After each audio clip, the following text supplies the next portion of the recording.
السلام علیکم ورحمۃ اللہ۔ گزشتہ اقساط میں دو سوالات بہت زیادہ پوچھے گئے۔ ایک تو یہ کہ قسطوں پر جو پلاٹ خریدا جائے اس پر زکوٰۃ کا حکم، اور دوسرا BC کمیٹی کی رقم پر زکوٰۃ کا کیا حکم ہے۔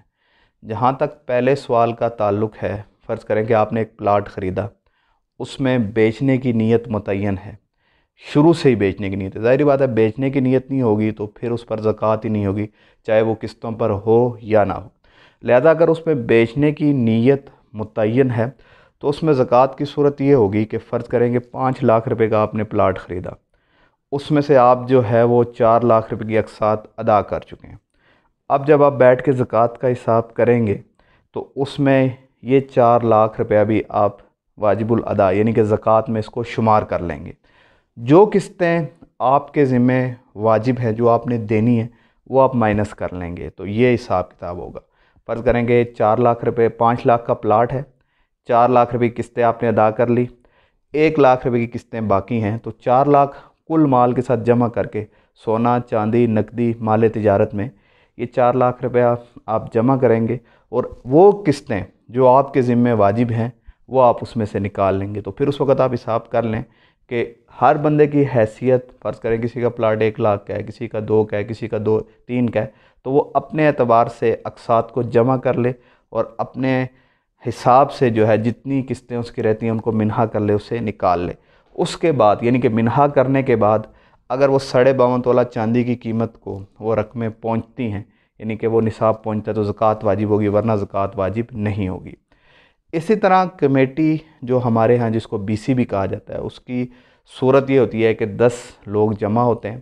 10 لوگ جمع ہونے کے بعد ایک بندے کی پرچی نکلتی ہے، پھر جو ہے اس کے حوالے کمیٹی کر دی جاتی ہے۔ کسی کی آخری کمیٹی ہوتی ہے، کسی کی پہلی ہوتی ہے، کسی کی درمیانی ہوتی ہے۔ فرض کریں کہ کسی کی اگر پہلی کمیٹی نکلی ہے 1 لاکھ روپیہ، اب یہ 1 لاکھ روپیہ اس نے وصول تو کر لیا، لیکن یہ 1 لاکھ روپیہ اس نے واپس بھی کرنا ہے، لہٰذا یہ اس کے ذمہ نہ کچھ آیا نہ گیا۔